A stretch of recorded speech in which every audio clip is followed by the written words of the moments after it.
Every day, a few thousand massive ships cross the world's oceans, carrying nearly everything you own. Somewhere between a port you've never visited and the store down the street. One of them is moving your phone, your coffee, your clothes, the chair you're sitting on, right now at this exact moment. Most of us never think about how any of it gets here. We just expect it to arrive. And nearly every single one of these ships shares a strange detail almost nobody notices. A detail hiding in plain sight below the waterline, painted onto steel that most of us will never see up close. There's a color down there. Red. Not just on old rusting freighters either. On nearly every large cargo ship, tanker, and container vessel on Earth, in nearly every shipping company, in nearly every country, on nearly every coastline. It isn't decoration, it isn't corrosion, it isn't a coincidence of paint availability. And once you understand why it's there, you'll realize it's quietly saving the global shipping industry billions of dollars a year and hiding one of the most overlooked engineering stories in the modern world. At first, this looks like a simple question with a simple answer. Paint is paint, right? Ships need protection from the ocean. Someone picked a color, and that was that. But the moment you start asking why red specifically, the question splits into a dozen smaller ones. Has it always been this color, throughout the entire history of shipping? Or did something else come first? Why not blue, or black, or plain white? Colors that would show far less grime and look sharper in every promotional photo a shipping line ever takes. What's actually attacking these hulls that would require a specific defense at all? Is it the same threat today that it was a century ago, or has the enemy changed while the color stayed exactly the same? And if the answer really is worth billions of dollars, why doesn't everyone already know it? Ask a dock worker, and they might shrug and say it's just tradition. Ask a ship's captain, and they might say it's simply the paint the company ordered. Neither answer is wrong exactly, but neither one gets anywhere close to the real story either. The one buried in 250 years of trial, error, and quiet chemical accident. The honest answer is that this color sits at the intersection of biology, chemistry, naval history, and economics, and almost nobody stops to ask about the intersection. We notice red hulls the way we notice street signs, present everywhere, explained by nothing, filed away as just how things look. To understand what's actually happening beneath that paint line, you have to start long before modern cargo ships existed, back when the entire threat to a ship wasn't rust or fuel costs or carbon emissions at all. It was something alive, something that could sink a ship without ever firing a single shot. To find the answer, you have to go back roughly 2.5 centuries, to an era before steel hulls existed at all, when every ship in the world, from the smallest fishing boat to the grandest naval flagship, was built entirely from wood. Wooden ships had an enemy far more dangerous than storms or cannon fire. A creature called Teredo navalis, commonly known as the shipworm. It isn't a worm at all. It's a saltwater clam, shaped like a thin worm that bores directly into submerged timber and eats it from the inside out, tunnel by tunnel, for as long as the wood lasts. A hull that looked completely solid from the outside could be riddled with tunnels beneath the surface, weakened to the point of catastrophic failure. And sailors often had no idea until the wood gave way beneath them, sometimes far from any port. Entire fleets were lost, not to enemy fire, but to creatures smaller than a finger. Alongside the shipworms came barnacles and thick mats of seaweed, clinging to every hull that sat in warm water long enough, adding weight and drag until once fast ships crawled through the water like barges. A ship that left port sleek and quick could return from a long voyage noticeably slower. Its hull disguised under a crust of marine life nobody had put there on purpose.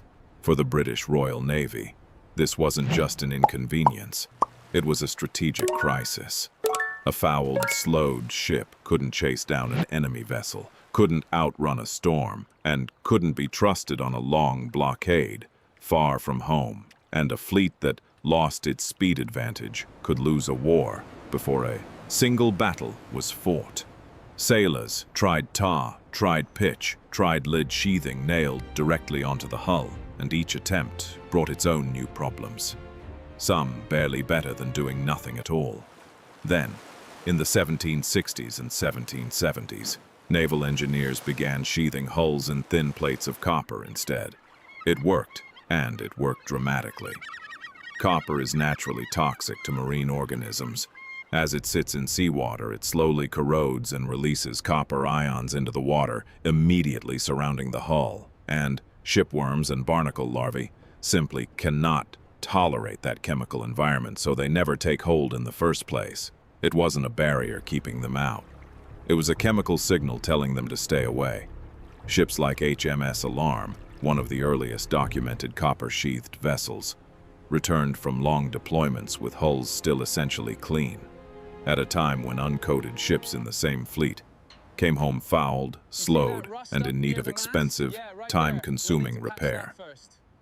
Word spread quickly through the Navy, and within a few decades, copper sheathing had gone from an experimental curiosity to a standard practice across entire fleets.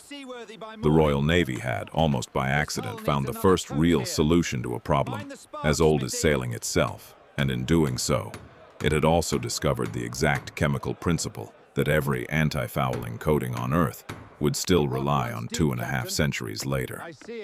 But the story doesn't end with wooden ships. By the mid-1800s, fleets were switching to iron and then steel hulls, and copper sheathing ran straight into a new problem: galvanic corrosion. Bolt two different metals together in seawater, and one will sacrifice itself to protect the other through simple electrochemistry. Copper plates bolted directly onto an iron hull actively ate away at the iron underneath, sometimes faster than barnacles ever could have managed on their own. The very fix that had saved wooden ships was now quietly destroying steel ones.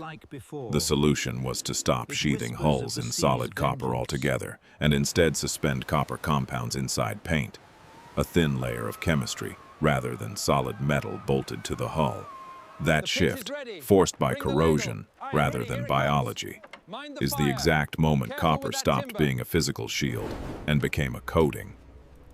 The direct ancestor of every anti-fouling paint can sitting on a shipyard shelf today.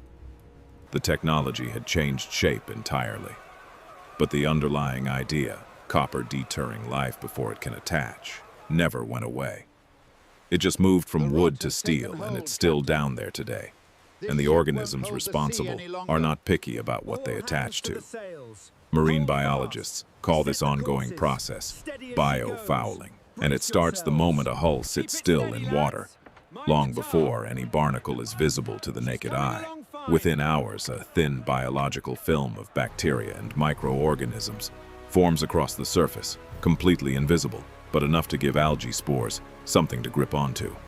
Within days, algae take hold, turning smooth steel a faint shade of green. Within weeks, barnacle larvae, drifting through the water column, sense that film chemically and begin cementing themselves directly onto the steel, growing hard calcified shells that are extraordinarily difficult to remove without scraping or blasting. Mussels and tube worms often follow close behind, colonizing whatever space is left. None of this requires a ship to be damaged or old. It happens to brand new steel, just as readily as to a decades-old freighter. Anywhere warm water and sunlight reach the hull. What makes this especially dangerous is how quickly it compounds. A barnacle larva is barely visible when it first cements itself in place, smaller than a grain of rice. But once attached, it never lets go voluntarily, and it keeps growing for as long as the ship stays in the water. A single hull can end up hosting thousands of individual colonies within a single season in a warm, busy port. And unlike rust, which spreads slowly over months and years, biofouling can take hold in a matter of days if a ship sits idle waiting for cargo. Exactly the kind of delay that happens constantly in busy global ports where a vessel might wait at anchor for a berth to open up. Picture the smooth, engineered surface of a ship's hull, designed by naval architects to slip through water with the least possible resistance. Now, picture that same surface after 6 months without maintenance, covered in a rough, uneven crust of shells and algae, effectively turned into coarse sandpaper, dragging through the ocean at every mile of the voyage. That transformation, multiplied across a 400-meter hull, the length of several football fields, is where the real cost begins. And it begins quietly, with no alarm, no warning light, just a slow accumulation of drag that engines have to fight against every single hour at sea. Naval architects measure this in terms of hydrodynamic drag, the resistance a hull creates as it pushes through water. A clean, smooth hull slices through with minimal friction, water sliding past almost effortlessly. A heavily fouled one has to shove aside far more turbulent, resistant water with every meter traveled, and that resistance compounds the longer a ship stays uncleaned, growing worse week after week rather than staying constant. Engines work harder to maintain the same cruising speed, burning significantly more fuel simply to compensate for a problem the crew usually can't even see, since the damage is entirely below the waterline. Industry studies and shipping efficiency reports have found that heavy hull fouling can raise fuel consumption by more than 30% on some vessels, an enormous number when fuel is often a shipping company's single largest operating cost, larger than crew wages, larger than port fees, larger than insurance combined. This is why shipping companies track something called hull performance, almost obsessively, using sensors that monitor fuel burn against speed and weather conditions, watching for the slow, creeping signs that a hull is starting to foul again. A ship that used to reach 20 knots on a certain fuel burn might quietly drop to 19, then 18 over a period of months, and unless someone is watching the numbers closely, that decline can be mistaken for engine wear, bad weather, or simple bad luck, when the real cause is sitting quietly below the waterline the entire time, invisible unless the ship is pulled from the water for inspection. More fuel burned means more carbon dioxide released into the atmosphere at a scale that matters globally. Commercial shipping alone is responsible for roughly 2 to 3% of the world's total carbon emissions, comparable to the emissions of entire industrialized countries. And beyond fuel, fouled hulls mean more frequent, more expensive trips into dry dock for cleaning, time a ship spends earning nothing at all, tied up at a facility instead of carrying cargo across an ocean. A single dry docking can take a vessel out of service for days or even weeks, and every one of those days represents lost revenue on top of the cleaning bill itself, which is why shipping lines schedule these visits as carefully as an airline schedules maintenance on its fleet. A large container ship can burn well over 100 tons of fuel a day at cruising speed, so a 30% penalty isn't a rounding error. It's tens of thousands of dollars in extra fuel before the ship even reaches the halfway point of one crossing. Multiply that across a global fleet of tens of thousands of vessels, all making similar crossings every single day of the year, and biofouling stops looking like a minor biological nuisance confined to a few unlucky ships. It becomes one of the largest hidden costs in international trade. A tax nobody voted for, paid quietly in fuel bills and delayed schedules, which is exactly why an entire branch of chemistry has spent over 2 centuries trying to stop it before it starts, refining the same basic idea the Royal Navy stumbled onto with copper plates. And that brings us back to the color. The red holes you see today trace directly back to that same copper the Royal Navy discovered in the 1700s. For most of maritime history, the standard anti-fouling coating was built around cuprous oxide, a copper compound that happens to be naturally reddish-brown, almost the color of dried rust, though its job has nothing to do with rust at all. As shipbuilders shifted from copper sheathing to copper-based paint across the 19th and 20th centuries, that pigment came along with it into every formulation because it wasn't chosen for looks. It was simply what the active protective ingredient happened to look like once mixed into paint. Modern anti-fouling coatings have become far more sophisticated than a simple copper layer. Many are what's called self-polishing copolymer paints, engineered to wear away in a slow, controlled layer as the ship moves through the water, continuously exposing a fresh protective surface underneath and shedding any organism that tries to attach before it can gain a real foothold. In effect, the outer paint layer is designed to slowly sacrifice itself, mile after mile, so the hull underneath never has to. The chemistry, not the color, is doing the actual protective work, and in fact, plenty of modern anti-fouling coatings underneath that top layer aren't red at all once you scrape past the surface. This is also, finally, the answer to why not blue, or black, or plain white. It was never really a choice between colors at all. Navies and shipbuilders weren't sitting in a room debating aesthetics or brand identity. They were reaching for whatever compound actually stopped shipworms and barnacles from taking hold, and that compound happened to be reddish-brown. A shipping line could theoretically have painted its hulls seafoam green in 1850 if green pigment had been the effective anti-fouling agent instead of copper. And green, not red, would be the color you saw on every hull today. The color was never the point. It was simply what protection happened to look like, an accident of chemistry that hardened into a global visual standard, which leads to the twist most people never expect. The red color itself protects absolutely nothing. If you stripped the pigment out entirely and dyed the exact same copper-based coating a completely different color, it would work exactly the same way, molecule for molecule. Red survives today largely out of habit because generations of shipbuilders standardized around it, because inspectors doing a routine dry dock check can instantly recognize a worn or damaged anti-fouling layer against that familiar rust-red tone at a glance, and because switching an entire global industry away from a color that's worked reliably for 150 years has simply never been worth the trouble or the cost of retooling. The tradition outlived the reason it started, the way many long-standing habits do, once nobody remembers to question them. But the chemistry behind that tradition is now facing real pressure to change.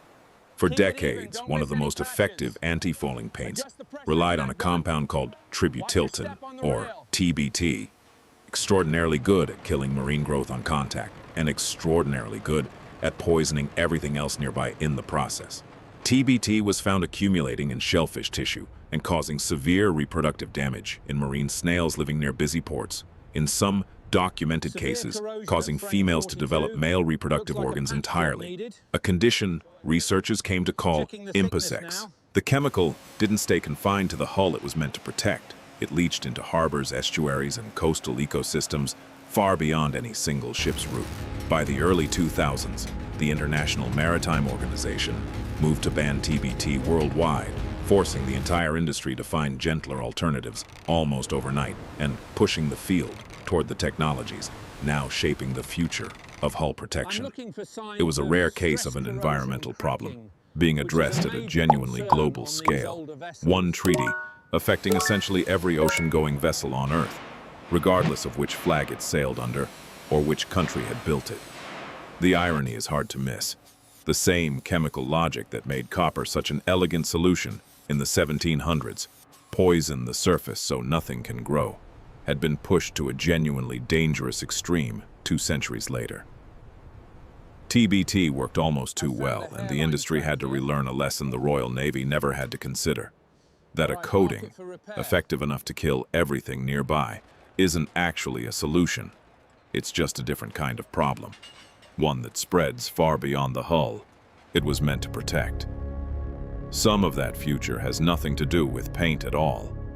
Shipping companies are increasingly deploying autonomous underwater robots that patrol hulls while ships sit in port, scrubbing away biofilm before barnacles ever get the chance to settle in the first place, guided by AI systems trained to spot early fouling from underwater imagery, long before a human diver would notice anything unusual, and reporting hull condition back to a shipping company almost in real time, turning what used to be a once-a-year dry dock inspection into a continuous automated monitoring process. These robots can operate in busy, commercial harbors without ever pulling a ship out of service, crawling across the hull magnetically while cargo is still being loaded overhead. Silicone and fluoropolymer coatings, often called foul release coatings, work on an entirely different principle than copper ever did. Instead of poisoning organisms that try to attach, they create a surface so slick and so low in friction that barnacles simply can't get a strong enough grip to stay attached once the ship starts moving again, and whatever does manage to attach while docked in port often sloughs off entirely on its own during the first few hours back at sea, washed away by the ship's own motion through the water. No toxins released, no chemical warfare against marine life, just a surface too slippery to hold on to. Researchers are testing graphene-infused coatings for even greater durability, slickness, and resistance to scratching during routine cleaning cycles, hoping to extend the useful life of a single coating across many more years of service instead of requiring a full recoat every few seasons. And some of the most promising work borrows directly from nature itself. Microscopic, diamond-patterned textures modeled on shark skin, which naturally resists algae and barnacle attachment without any chemical at all, simply because of its microscopic shape. A texture too fine and too irregular for a barnacle larva to ever find a stable place to settle and take hold. Nature solved this problem millions of years before any shipbuilder did, and engineers are only now learning to copy the answer at a microscopic scale. Some naval architects are even reconsidering hull shape itself, designing forms that reduce the total wetted surface area exposed to fouling in the first place, on the theory that the smallest amount of vulnerable steel is always the cheapest to protect. Others are experimenting with ultraviolet light systems built directly into a hull's surface, designed to sterilize the immediate boundary layer of water before any organism has the chance to settle. An idea that sounded like science fiction a decade ago and is now being tested on real commercial vessels. Increasingly, coating choice itself has become a financial calculation as much as a chemical one, weighing the upfront cost of a premium foul release system against years of fuel savings across a ship's entire operating life, sometimes decades.